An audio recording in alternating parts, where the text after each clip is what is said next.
J'aimerais être un homme et flâner jusqu'au bout de la nuit dans les rues de la ville, même torse nu s'il fait chaud, sans l'ombre d'une gêne, sans l'ombre d'une peur. Rentrer à la maison après une journée de travail, retrouver ma douce et tendre, l'aimer inconditionnellement et participer à son bonheur. Car oui, comme beaucoup de femmes, elle aura vécu des choses terribles. Mais je serai là pour l'écouter et la soutenir. Je saurai gagner sa confiance, malgré son lourd passé, et lui montrer que tous les hommes ne sont pas des monstres. Pour cela, il faut que je l'accepte tout entière, avec ses doutes et ses craintes. Parfois, moi aussi je doute. J'essaie alors de comprendre son passé pour ne pas la juger.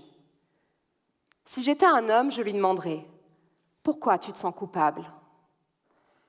Elle me répondrait « Les gens nous jugent comme des êtres faibles lorsque nous subissons en silence et restons sous la coupe de notre bourreau. Oui, il y a bien eu le choc lors de la première main levée ou lorsqu'il m'a forcé à écarter les cuisses pour la première fois. Mais devant la violence d'une telle horreur, je suis restée sidérée. Le dégoût de moi s'est installé progressivement et toute tentative pour en discuter avec mon tortionnaire est restée vaine. La peur des représailles, la honte, la culpabilité se sont immiscées, m'ont muré dans le silence et m'ont coupé des gens qui auraient pu m'aider. Au fil du temps, je me suis reniée, je me suis perdue moi-même dans la relation.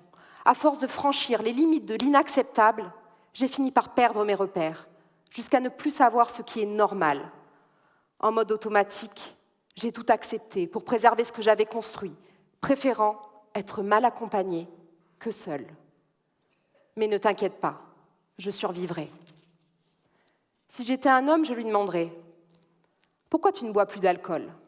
Elle me dirait « J'ai cherché des solutions qui n'en étaient pas et j'ai plongé dans toutes sortes d'excès, alcool, drogue, médicaments. » Cette camisole chimique était censée effacer mes souffrances, mais elle n'a fait que poser un couvercle opaque dessus, retardant d'autant ma prise de conscience et ma guérison.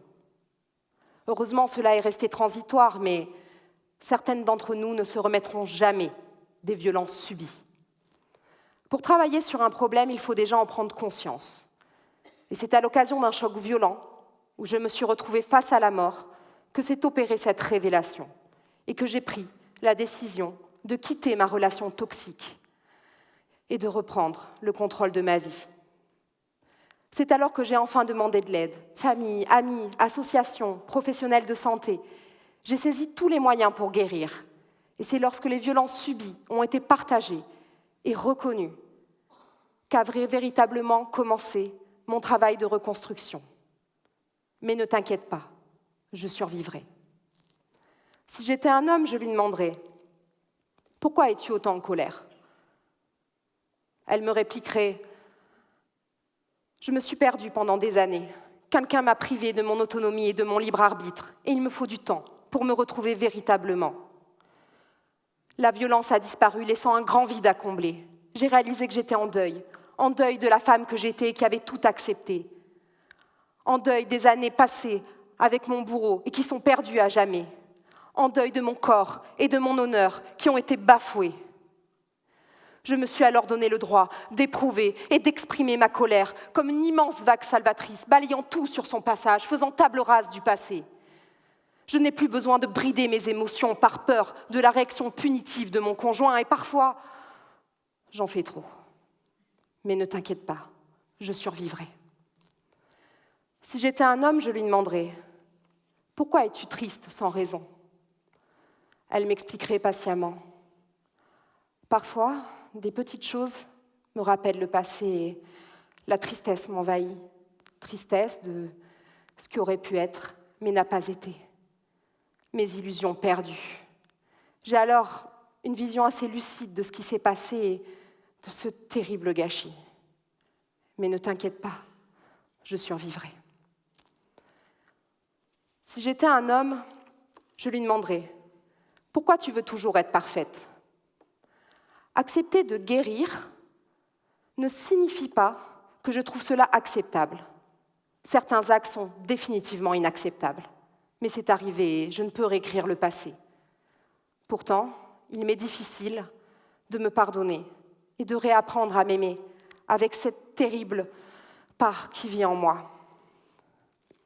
Je sais bien que je suis faillible, vulnérable, parfois lâche, mais je suis aussi forte et merveilleuse, et je lutte constamment pour être la meilleure partie de moi-même, comme si le fait d'être parfaite me protégeait de ce genre de violence. Pourtant, je sais bien que ce n'était jamais mérité, peu importe mes failles, mais ne t'inquiète pas, je survivrai. Si j'étais un homme, je lui demanderais « Comment tu fais pour t'émerveiller de tout ?» Elle me répondrait « J'ai appris à mieux me connaître. J'ai découvert en moi des ressources alors inconnues.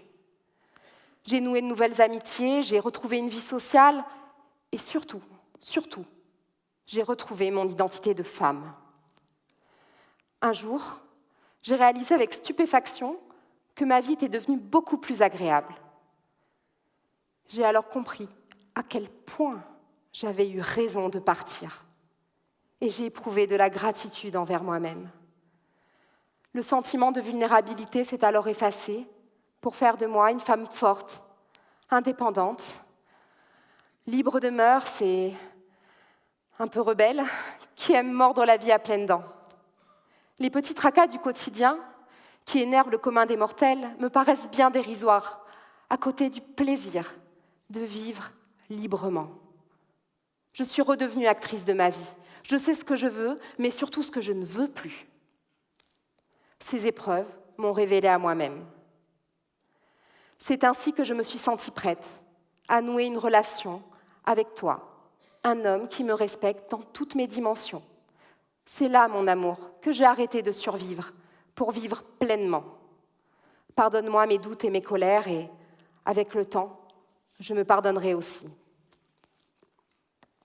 Il est temps de valoriser les hommes et les femmes, et surtout les hommes, qui respectent les femmes, qui vont les protéger et les épauler, quelles que soient les difficultés et les contrariétés du moment, et pour qui les différences ne créent pas une hiérarchie.